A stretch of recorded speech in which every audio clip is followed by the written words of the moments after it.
सरगोदा, माशाल्लाह सरगोदा, मैंने कभी नहीं, अभी आता हूं डीजल पे,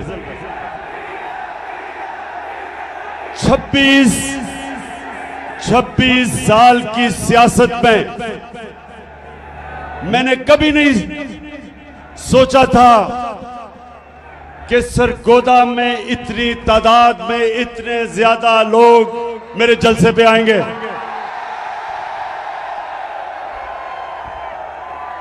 मैं आज आप सबका दिल से शुक्रिया अदा करता हूं। यहां नौजवान हैं, यहां हमारे बुजुर्ग भी हैं, यहां मेरे आईएसएफ के टाइगर भी हैं, लेकिन जो मुझे सबसे ज्यादा खुशी कि मेरी बहनें भी यहां हैं और इतने तादाद में जो कभी नहीं आई। मैं आप सबका शुक्रिया अदा करता हूं। मैं आज अपने सारे पाकिस्तानियों से बात करना चाहता हूं। पढ़े लिखे, इंग्लिश मीडियम, उर्दू मीडियम, मेरे दीनी मदरसे के बच्चे, मेरे रेड़ी वाले, ठेड़ी वाले, मजदूर, किसान, सारे पाकिस्तान के सूबे और खास तौर पे आज जो सैलाब में मेरे पाकिस्तानी आज मुश्किलों में हैं, जो मुतासरीन हैं,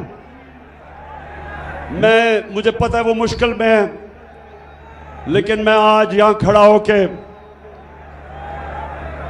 उनको सिर्फ ये एहसास दिलवाना चाहता हूं कि सारी कौम आपके साथ खड़ी है और इंशाअल्लाह हम सब मिलके पूरी कोशिश करेंगे आपकी मुश्किलें दूर करने के लिए। और मैं अपनी सारी कौम को इकट्ठा करूंगा और इंशाअल्लाह जब तक हम ये नहीं देख लेते कि हमारे सारे बलूचिस्तान से लेके सिंध से लेके ऊपर पख्तूनख्वा, गिलगित बल्तिस्तान, आज़ाद कश्मीर और ख़ास तौर पे पंजाब के डीजी खान,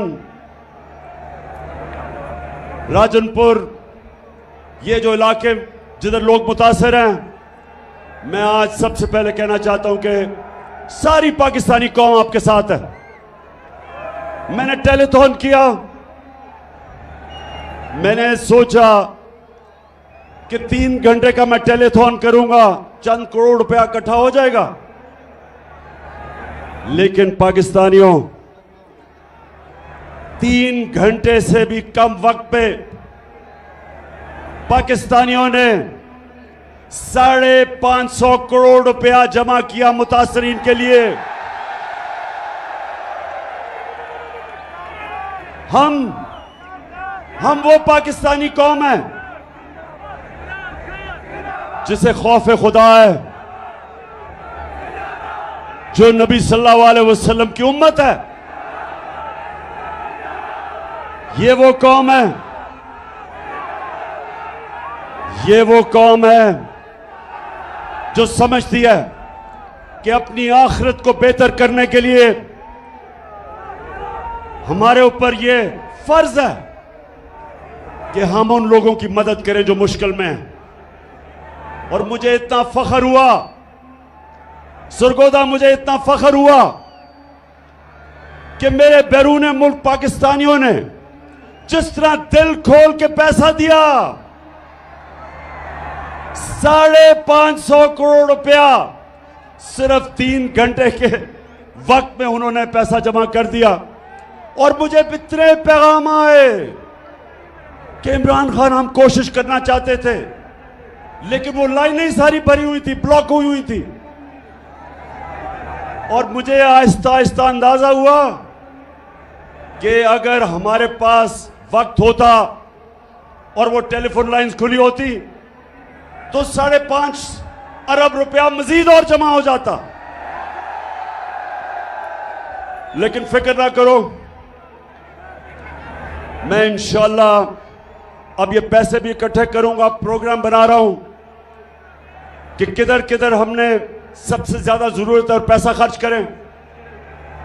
और मैं अपनी सारी कौम को भी आज दावत देता हूं कि जो भी मदद करना चाहे दुखी इंसानियत की, तो इंशाअल्लाह हम एक कंट्रोल रूम बनाएंगे और जो हमें कॉल करेगा हम बताएंगे कि ये फलानी जगह है, डीजी खान उधर आप मदद कर सकते हैं, या सिंध के अंदर, सिंध में तो सबसे ज्यादा नुकसान हुआ, तो उधर हम लोगों को भी बताते रहेंगे कि कैसे हम अपने जो सैलाब मुतासरीन हैं इनकी मदद कर सके। लेकिन एक अच्छा आईएसएफ, अभी आपने चुप करके सुनना है मेरी बात।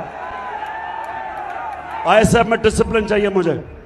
अच्छा जी, अब मैं वो इलेक्शन कमिश्नर सिकंदर सुल्तान, अगर ये सुन रहे हो तो तुम्हें पहली दफा अंदाजा हुआ कि फॉरेन फंडिंग क्या होती है। अब पता चला कि इमरान खान को फॉरेन फंडिंग में किसी तरह डिस्क्वालीफाई कर दो। ये देखी थी फॉरेन फंडिंग, ये ज्यादा पैसा बैरून मुल्क पाकिस्तानियों ने भेजा हमें, और ये वो पाकिस्तानी हैं। इंशाअल्लाह मैं आज अपनी सारी कौम के सामने कहना चाहता हूं कि इंशाअल्लाह एक दिन मैं अपने बैरून मुल्क पाकिस्तानियों को इकट्ठा करूंगा, और जो हमारा बैरूनी कर्जा है, जिसकी वजह से हमें आईएमएफ की गुलामी करनी पड़ती है, जिसकी वजह से हाथ फैलाने पड़ते हैं लोगों मुल्कों के सामने कि जी हमें पैसा दे दो, इंशाअल्लाह बैरून मुल्क पाकिस्तानियों को मैं मोबिलाइज करूंगा, ऐसी स्कीम्स लेके आऊंगा। ये मेरा ईमान है कि हम ये जो इस मुल्क के लुटेरों ने कर्जा चढ़ाया हमारे मुल्क में, मुल्क को लूट लूट के पैसा बाहर ले गए, और जो हमारे ऊपर ये कर्जे का बोझ, जिसकी वजह से हमारी इज्जत जाती है जब हम लोगों के सामने, मुल्कों के सामने हाथ फैलाते हैं, ये बैरून मुल्क पाकिस्तानी इंशाअल्लाह हमारी मदद करेंगे कर्जा उतारने के लिए, और इस कौम को अपने पैर पे खड़ा करके एक खुददार कौम बनने के लिए।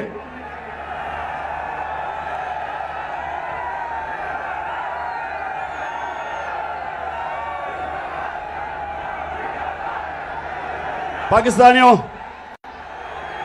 और सरगोदा के बाशऊर मेरे शहरियों, वैसे मैं कभी नहीं समझता था इतनी तादाद में सरगोदा के लोग निकलेंगे।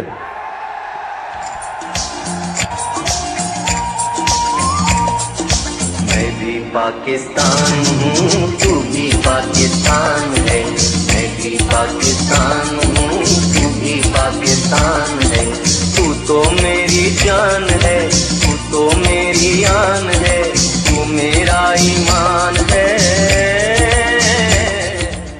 अच्छा सरगोदा, पहले मैं आपसे एक संजीदा बात करना चाहता हूं। सरगोदा और मेरे पाकिस्तानियों जो सुन रहे हो, ये याद रखना कि हमारा मुल्क कभी एक अजीम मुल्क नहीं बन सकेगा जब तक पाकिस्तान में हम एक इंसाफ का निजाम नहीं कायम करते। हजरत अली रज़ी अल्लाह ताला ने कहा था कि कुफर का निजाम चल जाएगा, कुफर का निजाम चल जाएगा, लेकिन जुल्म और ना इंसाफी का निजाम नहीं चल सकता। आज अगर हमारा मुल्क एक अजीम कौम नहीं बना तो उसकी सबसे बड़ी वजह यह कि हमारे मुल्क में जुल्म का निजाम है। ताकतवर के लिए एक कानून, कमजोर के लिए दूसरा कानून। छोटा चोर चोरी करे तो जेल में, और बड़ा डाकू चोरी करे तो वो मुल्क का वजीर आजम बन सकता है। मेरे नबी सल्लल्लाहु अलैहि वसल्लम ने तकरीबन 1500 साल पहले कहा था कि तुम्हारे से पहले बड़ी कौमें तबाह हुई, जिधर ताकतवर जब जुर्म और चोरी करता था उसको नहीं पकड़ा जाता था, सिर्फ छोटे चोरों को जेलों में डाला जाता था। मैंने जब 8-9 दिन जेल में गुजारे, अपनी आजाद अदलिया के लिए मुझे जेल में डाला गया। मैं वाहिद लीडर था जिसको आजाद अदलिया के लिए जेल में डाला गया। तो जब 8 दिन मैंने जेल में गुजारे, और वो थी भी डीजी खान की जेल, आप यकीन करें एक अमीर चोर मुझे नहीं नजर आया, सारे गरीब नजर आए। सारे बेचारे गरीब, छोटे, भैंस चोरी, साइकिल चोरी और ये चोरी वो जेलों में। और जो मुल्क के बड़े बड़े डाकू थे, जब मैं असेंबली गया तो मुझे असेंबली में नजर आए।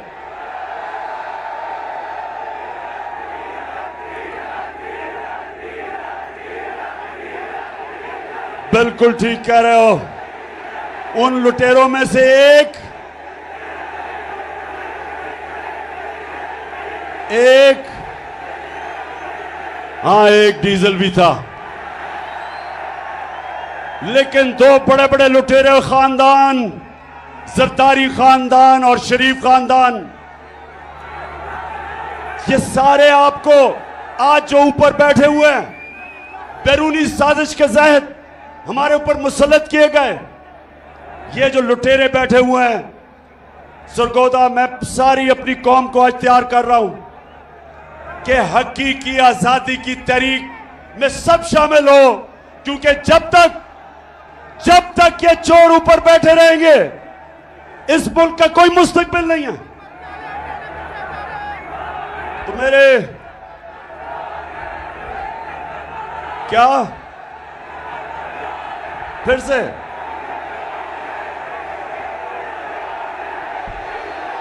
इसको तो रोक लो, तब्दीली आई रे, तब्दीली आई रे, तब्दीली आई रे।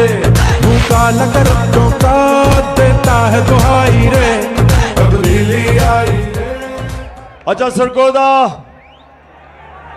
बैरूनी साजिश हुई, अमेरिका को अपने गुलाम चाहिए थे, चेरी ब्लॉसम जूते पॉलिश करने वाला हाजिर हो गया, साथ डीजल तो पहले ही तैयार बैठा था, और उसके बाद जो इस वक्त इस मुल्क की सबसे बड़ी बीमारी जरदारी की पता क्या बीमारी है? जरदारी की बीमारी यह है कि वो जब नोट देखता है ना, वो पैसे देखता है, उसका जिस्म, उसकी कांपें टालनी शुरू हो जाती है, उसकी मूछें ऊपर नीचे जानी शुरू हो जाती है। उसको बीमारी है, उसको यकीन, मैं आपको यकीन बनाऊं, उसको पता भी नहीं कि 30 साल में उसने कितना पैसा चोरी किया पाकिस्तान का और मुल्क से बाहर ले गया, लेकिन अभी भी बीमारी है, चला जाता नहीं है, लेकिन पैसे के पीछे अभी भी जान देने के लिए तैयार है। तो ये तीनों इकट्ठे हो गए, मिल गए, इनके साथ और साजिशी बैठे हुए थे पाकिस्तान में, बैरूनी साजिश। इन चोरों को हमारे ऊपर मुसल्लत किया गया और इन्होंने कहा कि अब इमरान खान की सियासत खत्म, अब ये फिर से हम इनके बच्चों की नीचे हम इनकी गुलामी करेंगे। लेकिन कुरान में अल्लाह कहता, एक प्लान इंसान बनाता है और एक प्लान अल्लाह बनाता है, और कामयाब सिर्फ एक प्लान होता है अल्लाह का। अल्लाह का प्लान ही कुछ और था। अल्लाह ने लोगों के दिल मोड़े। कौम जिस तरह अब निकल रही है, लोग तो यहां मिठाइयां बांटते थे जब गवर्नमेंट जाती थी, तो जिन्होंने साजिश की थी वो हक्के बक्के रह गए, कौम सड़कों पे आ गई, खुद निकलना शुरू हो गए। नौजवान तो पहले ही तैयार थे, लेकिन पाकिस्तान की पहली दफा आजादी के बाद पहली दफा हमारी ख्वातीन भी इस तहरीक में शिरकत किया उन्होंने, बल्कि स्कूल के बच्चे भी शिरकत कर रहे हैं। तो उसके बाद इन्होंने जुल्म किया हमारे पे। 25 मई को इन्होंने हमारे पे जुल्म किया। इन्होंने पुलिस और रेंजर्स ने फैमिलीज के ऊपर, ख्वातीन के ऊपर इन्होंने जिस तरह की शेलिंग की, खौफ फैलाया, FIRs काटी मेरे ऊपर। मैं तो भूल ही गया हूं कितनी FIR है, कोई 17 तो कट चुकी है। इन्होंने समझा कि अब ये डर के बैठ जाएंगे। इनको बताया गया कि ये तो जी मम्मी डैडी हैं, ये तो खड़े ही नहीं हो सकते। तो पहला झटका पड़ा इनको जब 17 जुलाई को पंजाब का इलेक्शन आया, बाय इलेक्शन। हर हरबा इस्तेमाल किया। इलेक्शन कमीशन ने पूरा जोर लगाया, धांधली के रिकॉर्ड तोड़े, पुलिस का इस्तेमाल किया। इस सब के बावजूद हमजा कुकड़ी को फारग करना पड़ा। अब जब ये इलेक्शन हार गए,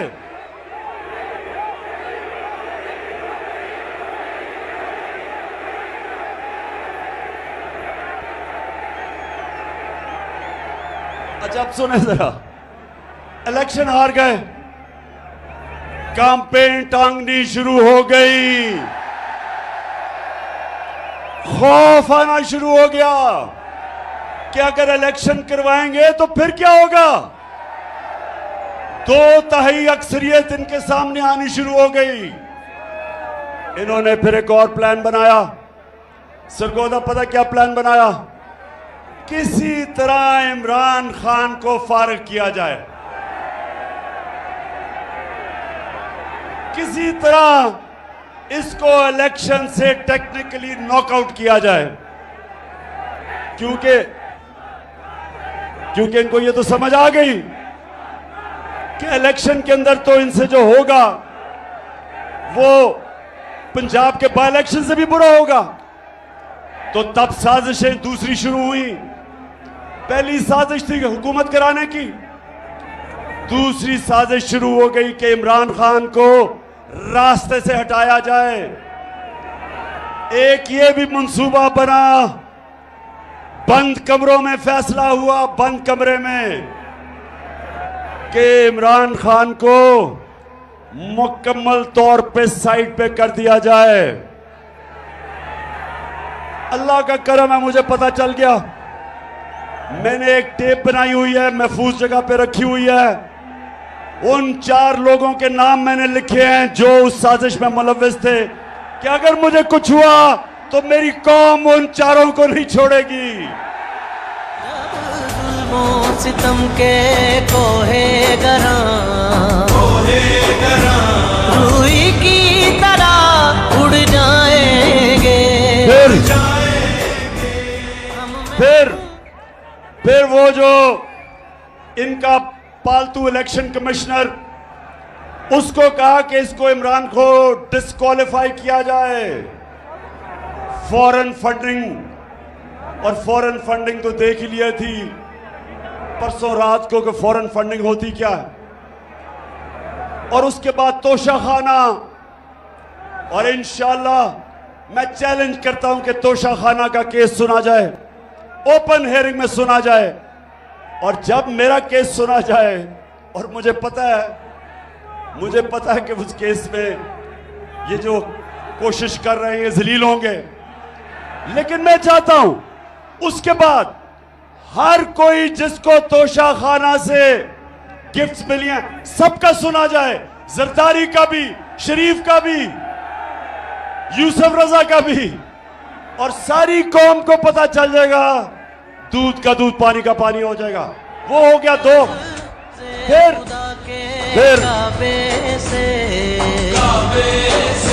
सब बुत उठवाए। फिर इन्होंने एक और चीज सोची कि किसी तरह इमरान खान को जेल में डाला जाए। पहले इन्होंने, अब ये जरा सुने, 27वीं रमजान को सुने, जरा ऐसे गौर से सुनो। 27वीं रमजान को हम शब दुआ बना रहे थे, हम अल्लाह से दुआ मांग रहे थे अपने मुल्क के लिए। हमें क्या पता था कि उस दिन चेरी ब्लॉसम और ये अपनी टीम लेके मदीना चला जाएगा, हमें तो पता ही नहीं था। जब शब दुआ खत्म हुई तो पता चला कि मदीना में इनको चोर चोर के नारे लग गए।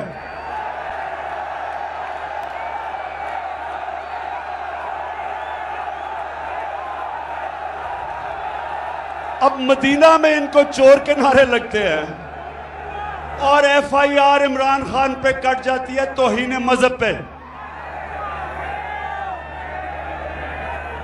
और मेरे पे और हमारे कई लीडर्स पे छप तौहीन मजहब की FIR कट जाती है। मदीना में नारे कोई लगाता है, FIR हमारे पे कट जाती है। फिर सुने, फिर क्या होता है। मैं अपना, मेरा जो चीफ ऑफ स्टाफ था शहबाज गिल, उसको पहले अगवा कर लेते हैं, फिर उसके ऊपर तशद्दुद होता है, नंगा करके उसके ऊपर तशद्दुद किया जाता है, जिनसी तशद्दुद किया जाता है। और मैं तो सिर्फ ये कहता हूं, मैं ये कहता हूं कि जो लोग जिम्मेदार थे, जिन्होंने ये तशद्दुद नहीं रोका, उनके ऊपर कानूनी कार्रवाई की जाएगी, कानूनी कार्रवाई की जाएगी। उसके ऊपर मुझे दहशतगर्द बना देते हैं, दहशतगर्दी का केस कर देते हैं। सारी दुनिया के अंदर पाकिस्तान का मजाक उड़ता है। कभी मैं दुनिया के अखबारों में फ्रंट पेज पे नहीं आया। ये जो मेरे ऊपर दहशतगर्दी का FIR काटते हैं और मुझे पकड़ने भी आ रहे थे, सिर्फ एक वजह से कि किसी तरह इमरान खान को रास्ते से हटाया जाए, दहशतगर्द बना दिया। वो शहबाज गिल का किसी ने नहीं पूछा कि कौन सी दुनिया का महजब माशरा इजाजत देता है कस्टोडियल टॉर्चर को। उस बेचारे कैसे जो करते हैं, उसका जो ज़हनी दबाव उस पर पड़ता है। तस्वीरें उसकी चल रही हैं सोशल मीडिया पे, जो जुल्म किया जाता है उससे। और यही नहीं रुकता, एक सहाफी जमील फारूकी, उसको भी पकड़ के उठा लिया जाता है, उसको भी नंगा किया जाता है, उस पर भी तशद्दुद किया जाता है। और फिर हमारा सिंध का ऑपोजिशन लीडर हलीम आदिल शेख, उसके ऊपर 27 FIR काटी जाती हैं। सिंध असेंबली का ऑपोजिशन लीडर, वो एक केस से निकलता है, दूसरे में जेल में डाल देते हैं, उसके ऊपर तशद्दुद करते हैं। और जब सारी कौम ये जब तमाशा देखती है और इंसाफ मांगती है, तो ये नून लीग वाले कहते हैं कि इमरान खान को डिस्क्वालीफाई करना चाहिए। नून लीग वाले बड़े गौर से सुन लो, तुम ये जो कहते हो कि इमरान खान को डिस्क्वालीफाई किया जाए क्योंकि नवाज शरीफ को किया गया, मेरे ऊपर केस बनाया जा रहा है किस चीज का? दहशतगर्दी का। क्यों? क्योंकि मैं कहता हूं कानूनी कार्रवाई की जाए उनके खिलाफ जिन्होंने ये तशद्दुद नहीं रोका। अब नवाज शरीफ के ऊपर क्या था, जरा गौर से, ये मैं आपको वीडियो दिखाऊंगा, जरा ये वीडियो देखना।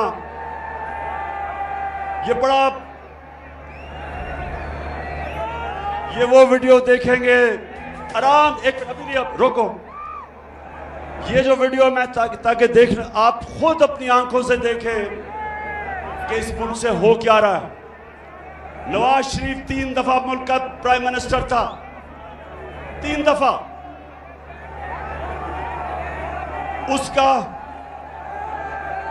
4 महंगे तरीन लंदन के अंदर अरबों रुपए के ये महल खरीद लेता है, लंदन के सबसे महंगे इलाके में। तो मैं जब पूछता हूं इनसे आज से 10 साल पहले कि जनाब ये किधर से पैसा आया महलों का, तो ये जरा आप सुने, ये आज से 10 साल पहले की गुफ्तगू है, सुने जरा ये।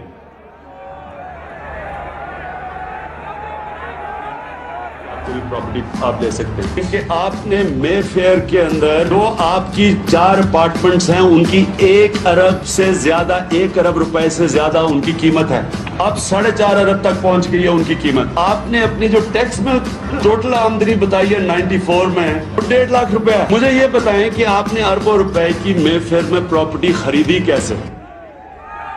एक मिनट, अब ये 10 साल पहले था, ये 10 साल पहले था। अब इसके जवाब में शहबाज शरीफ चेरी ब्लॉसम का बेटा, अब ये सुने, ये सलमान शहबाज क्या कह रहे हैं, जरा ये सुने आप। बात ये है कि जिन अरबों रुपए की मे फेयर की प्रॉपर्टीज की ये बात कर रहे हैं, ये तो पहले पता नहीं है। बताएं कौन सी प्रॉपर्टीज है, लाएं, दिखाएं, उसका कुछ प्रूफ लाएं। बात ये है कि सुन लिया, कहता किधर है ये प्रॉपर्टीज, लगाएं, बताएं, सबूत दें। अब ये जरा मरियम बीबी जिनको सच बोलने में बड़ा मुश्किल पड़ती है, ये जरा ये सुन लें। इस तरह मुझे लगा कि आप लोगों को बेवकूफ नहीं बना सकते। मेरी सेंट्रल लंदन में प्रॉपर्टीज तो दूर की बात है, मेरी पाकिस्तान में भी कोई प्रॉपर्टी नहीं है। मैं अपने वालिद के साथ है और मुझे समझ नहीं आई कि मेरी और मेरी वालदा की और बहन भाइयों की प्रॉपर्टीज ये कहाँ से निकाल के ले आए हैं। मेरे नाम पाकिस्तान में कोई प्रॉपर्टी नहीं है, ये तो इंग्लैंड की बात है। हाय अल्लाह, कोई प्रॉपर्टी किधर से आएगी? मुझे तो एहसास प्रोग्राम में डाल दो, मेरे पास तो है ही कुछ नहीं। मरियम बीवी, वैसे मैं ये बताऊं, जितने सीधे मुंह से आप झूठ बोलती है मैंने कभी किसी को नहीं सुना। अच्छा जी, आप जरा अब ये सुन लिया आपने। अब ये थी चीजें आज से 8 साल पहले, ये जब कोई प्रॉपर्टी नहीं है। अब इनको नहीं पता कि अल्लाह अल हक है, सच का खुदा है, उसका वादा है कि कोई दुनिया में नहीं जाएगा जब तक सच सामने नहीं आता। तो अब जरा ये देखें कि पीछे हुआ क्या। नवाज शरीफ, मरियम नवाज, हसन नवाज और हुसैन नवाज के बैरून मुल्क खुफिया असासों का इंकशाफ। पनामा लीक्स ने बैरून मुल्क खुफिया दौलत का भांडा फोड़ दिया।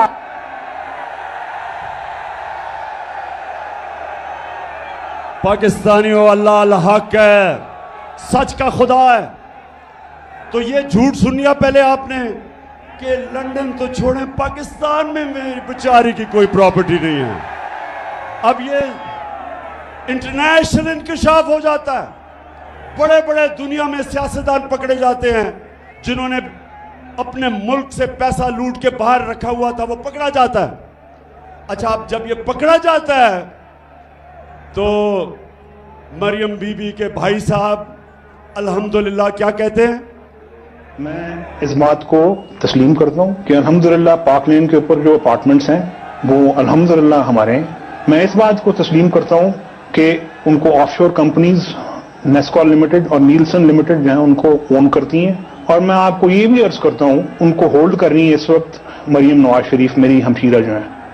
यहाँ अब हुसैन ये कह रहे हैं कि जब वो कह रही थी ना कि मेरी तो लंदन छोड़े पाकिस्तान में भी प्रॉपर्टीज, ये 4 अरबों रुपए के बड़े महलात इनकी मालिका मरियम नवाज थी।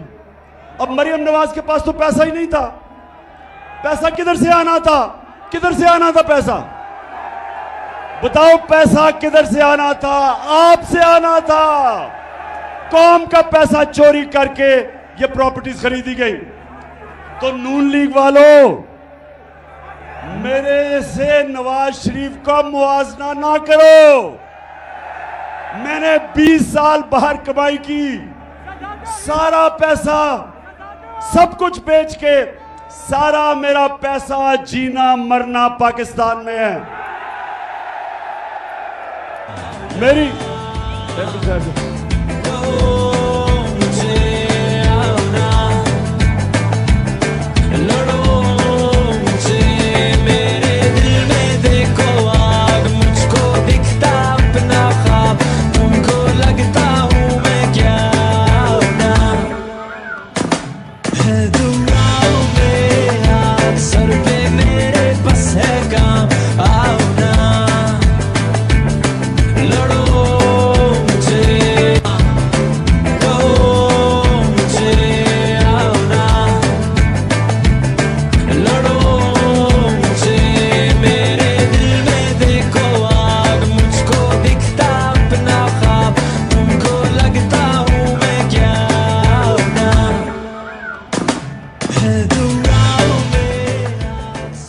अच्छा जी, अच्छा अब एक तरफ और मेरी बहनों आपने गौर से सुनना है कि जब एक कौम की ख्वातीन जाग जाएं तब असल में इनकलाब आता है, क्योंकि घरों में इनकलाब आ जाता है। अब हालात ये हैं कि बाप नून लीग में है, पीछे से बीवी बच्चे सारे पीटीआई में, क्योंकि ख्वातीन के अंदर ना अल्लाह ने एक रेडार डाला हुआ है। रेडार वो है सच का रेडार। औरतें बड़ी जल्दी सच पे पहुंच जाती हैं। क्यों? इसलिए कि जब बच्चा पैदा होता है तो वो तो नहीं बोल सकता, तो वो मां जो होती है बच्चे की शक्ल से पहचान जाती है कि बच्चे को किस चीज की जरूरत है। वो शक्ल से समझ जाती है। वो जब ये नून लीग के चेहरे देखती है और जरदारी के, उसको पता है कि ये चोर है।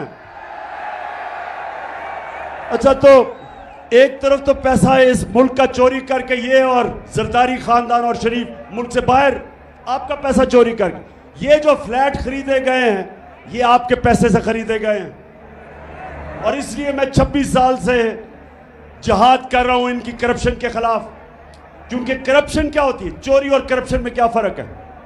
आईएसएफ, चोरी और करप्शन में क्या फर्क है?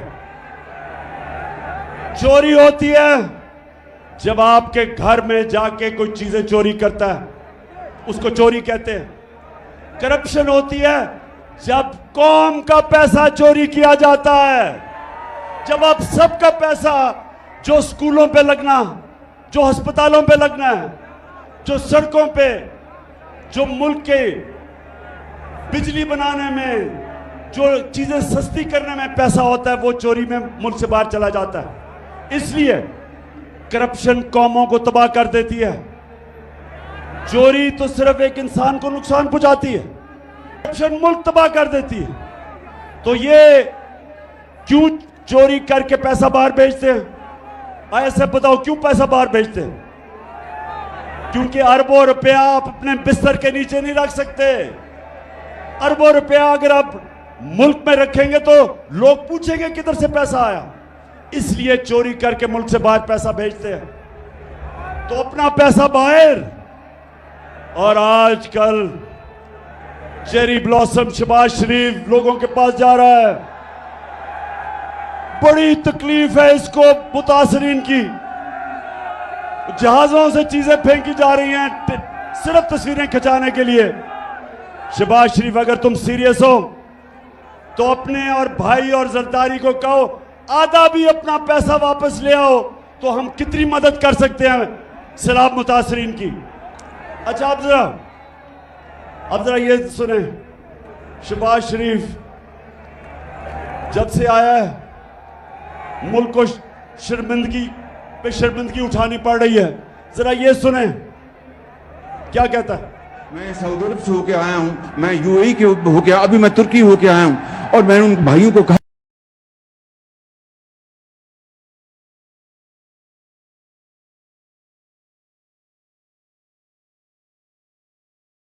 कि आप हमारे बड़े अजीम भाई हैं, हमेशा आपने हमारी मदद की।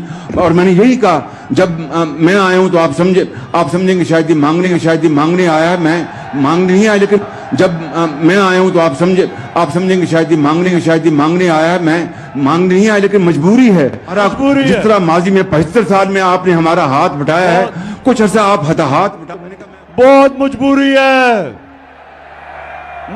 है क्योंकि हम सारा पैसा चोरी करके बाहर ले गए हैं, तो अब मजबूरी है। तो खुदा के वास्ते पैसा दे दे। पाकिस्तानी जो बाहर बैठे हैं उनको कहते हैं कि पाकिस्तान पैसा लेके आओ, और यहां से चोरी करके पैसा बाहर ले जाते हैं। नौजवानों, कोई मुझे बताएं, आज मुझे कोई दुनिया का सरबराह बताएं, बनाना रिपब्लिक्स का नहीं, जो कि मुल्क तरक्की याफ्ता मुल्क है, मुझे एक सरबराह बताएं जो पॉलिटिक्स कर रहा है अपने मुल्क में और उसका पैसा भी बाहर पड़ा है, उसके बच्चे अरबों रुपए के घरों में रहते हैं, और जब उनसे पूछें कि पैसा है किधर से आया था घर खरीदने का? तो कहते हम तो जवाबदेही नहीं, हम तो पाकिस्तान के शहरी नहीं हैं। इनको हमारे पे मुसल्लत किया गया, इसलिए मैं आपके पास आया हूं कि पाकिस्तानी कौम, आपने मेरे साथ खड़ा होना है और हमने हकीकी आजादी इन लोगों से छीननी है। फिर से तू अड़ जा, फिर से तू डट जा, फिर से वो बल्ला घुमा।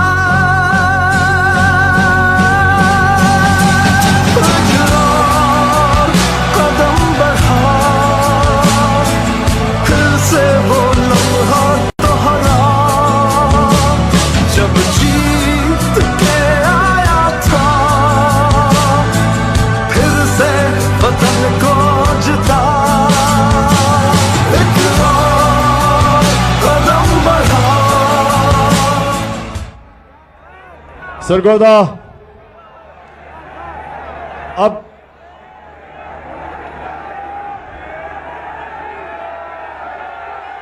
डीजल, अच्छा मैं अब डीजल पे आने लगा हूं। जब इन्होंने साजिश करके हमारी हुकूमत कराई, सुने जरा, जब साजिश करके हमारी हुकूमत कराई गई, जो हुकूमत पब्लिश करती है इकोनॉमिक सर्वे ऑफ पाकिस्तान, जो हुकूमत बताती है कि एक साल में क्या माशी कारकर्दगी हुई, ये सारी एक किताब में लिखी जाती है जिसको कहते हैं इकोनॉमिक सर्वे ऑफ पाकिस्तान। ये इस हुकूमत ने शाया किया। इसके मुताबिक, सरगोदा जरा ये गौर से सुने, नौजवान आपकी तवज्जो खास तौर पे चाहिए। ये कहते हैं इसके मुताबिक कि पिछले 2 साल में, जो हमारे 2 आखिरी साल थे, पाकिस्तान की जो माशी तरक्की थी, तीसरे साल में 5.6% और चौथे साल में 6%।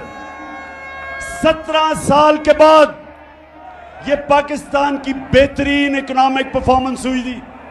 हमारी माशी कारकर्दगी 16 साल के बाद हुई इस सतह पे। कोरोना के बावजूद, जिसने सारी दुनिया में तबाही मचाई, हमारी एक्सपोर्ट्स, जिससे मुल्क में असल तौर पे दौलत में इजाफा होता है, वो रिकॉर्ड पे थी। बैरून मुल्क पाकिस्तानियों ने जो रेमिटेंसेस भेजी, वो रिकॉर्ड थी। हमारी जो टैक्स कलेक्शन, जो हम आपके ऊपर खर्च कर सकते थे, वो रिकॉर्ड थी। हमारी 4 फसलें 2 साल रिकॉर्ड पैदावार हुई। हमारे किसानों के पास सबसे ज्यादा पैसा आया पिछले 2 सालों में। और हमने, इसके बावजूद कि हम IMF के प्रोग्राम में थे, हमने पूरी कोशिश की कीमतें नीचे रखने की।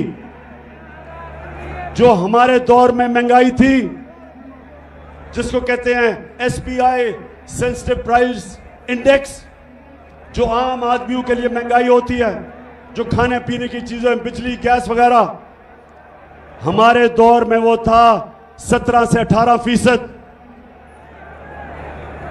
आज आप जानते हैं वो कितना है महंगाई, 4 महीनों में किधर से किधर गई।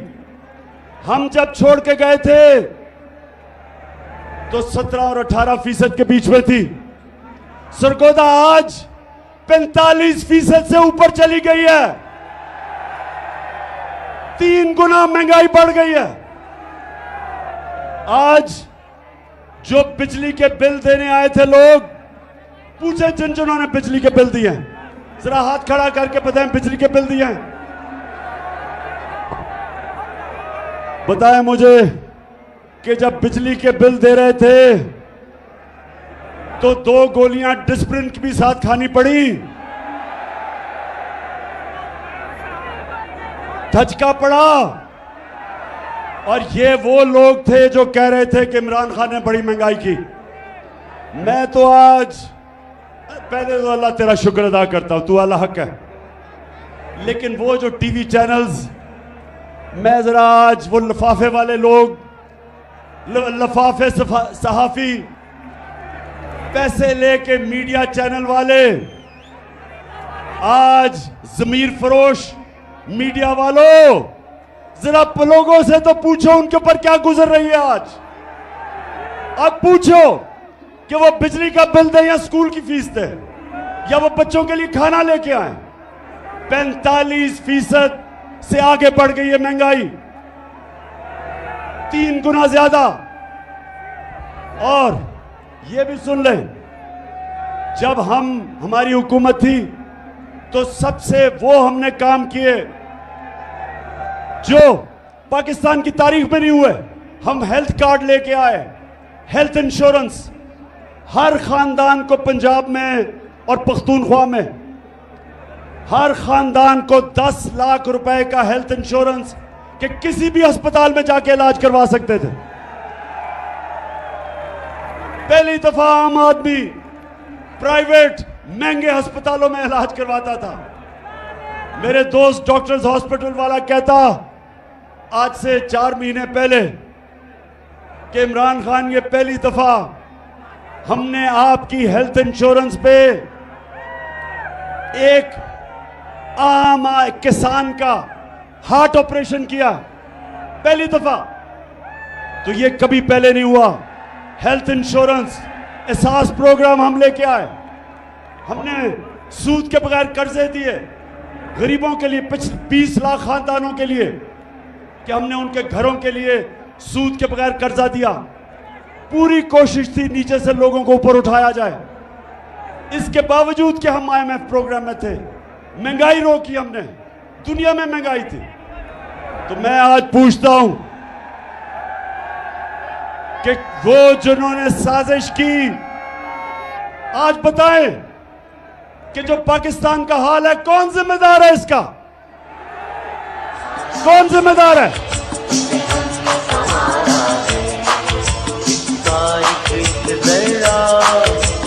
जान से प्यारा है इसका एक जरा, हमें जान से प्यारा है।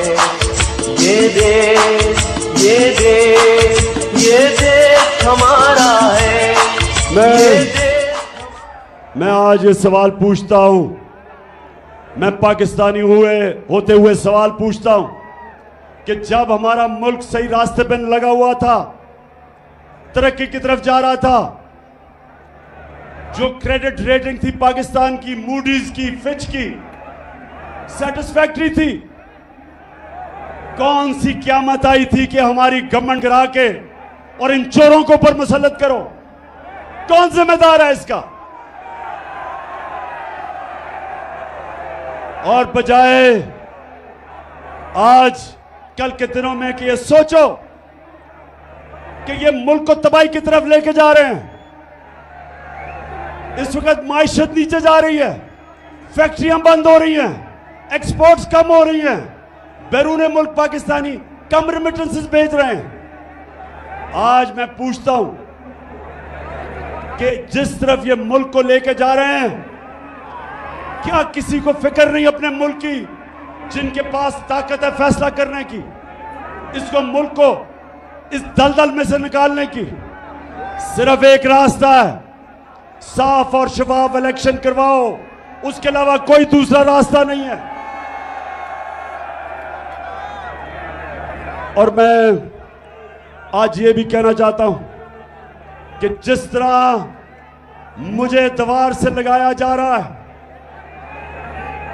कभी दहशतगर्दी के केस और कभी तौहीन मजहब के केस और कभी किस किस्म की FIR मेरे लोगों के ऊपर किया जा रहा है। हलीम आदिल को जो जुल्म किया जा रहा है, ये जरदारी डाकू जो उसके ऊपर जुल्म कर रहा है, सिंध में ऑपोजिशन लीडर होते हुए, जो शहबाज गिल से हुआ, जो हमारे ऊपर FIRs के अलावा धमकियां दी जा रही हैं, टेलीफोन करके लोगों को डराया जा रहा है, जो सहाफी लगता है कि हमारी फेवर कर रहा है या हमारे लिए आवाज बुलंद कर रहा है, उनके खिलाफ एक्शन लिया जाता है। अरशद शरीफ जैसे एक ऐसा सहाफी जिसको सब जानते हैं कि एक अपने ज़मीर के मुताबिक लिखने वाला, उसको ARY प्रेशर डाल के निकाला गया, साबिर शाकिर को निकाला गया, इमरान रियाज के ऊपर उसके जेल में डाला गया, FIR कटवाई गई, जमील फारूकी को जो उन्होंने किया उससे, और उसके अलावा अयाज अमीर और समी इब्राहिम जैसे दानिश्वर, उनको जो जलील करने की कोशिश की गई, सिर्फ एक वजह कि किसी तरह इमरान खान की कोई हिमायत ना करे, उसके लिए कोई लिखे ना, कोई मीडिया उसको दिखाए ना। सिर्फ एक वजह से सारे केसेस किए जा रहे हैं, एक वजह से कि किसी तरह इमरान खान को रास्ते से हटा के और इन चोरों को इलेक्शन जिताया जाए। तो मैं पाकिस्तानियों, आखिर में मेरी अब जरा बात सुने। देखें, 20 साल मेरी जिंदगी खेलों की ग्राउंड पे गुजरी। 20 साल, शायद ही कोई इतनी देर इंटरनेशनल क्रिकेट खेला हो। 10 साल मैं कप्तान था, और कप्तान इतनी देर क्रिकेट खेल के मुझे मैच के दौरान पता चल जाता था कि कब अब जो मुखालिफ है वो मैच हार गया। मैच के दौरान मैं समझ जाता था, एक वक्त आ जाता था कि मुझे ये एहसास हो जाता था कि अब ये जो मर्जी भी मेरा मुखालिफ करे, अब ये नहीं जीत सकता। ये सारी ऑपोजिशन, ये जो गवर्नमेंट में बैठे हुए हैं चोर, मैं आज इनको पैगाम दे रहा हूं कि वो टाइम आ गया कि जो मर्जी हरबा आप इस्तेमाल कर ले, अब ये मैच नहीं जीत सकते आप।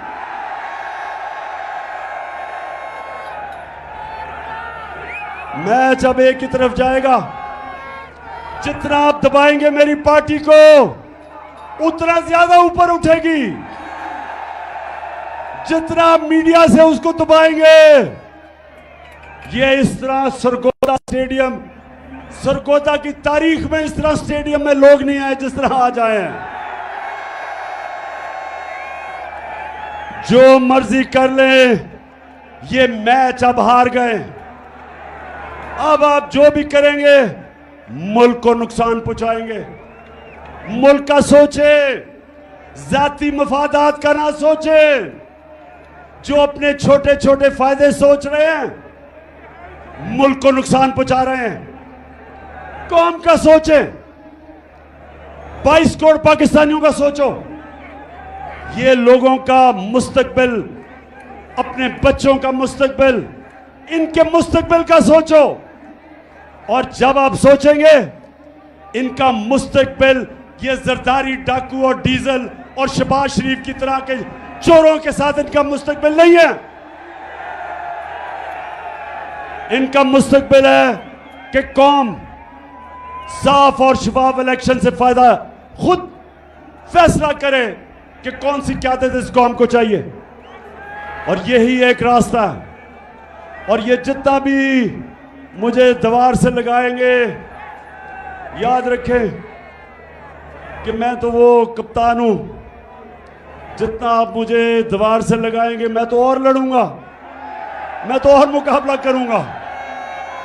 और ये ही ना हो जाए कि मुझे इतना आप दीवार से लगाएं कि मैं सारी कौम के सामने उन सारी लोगों की शक्लें रख दूं जिन्होंने अपने मफादात के लिए इस मुल्क को इस मुश्किल में डाला है। मुझे उधर तक ना धकेलो।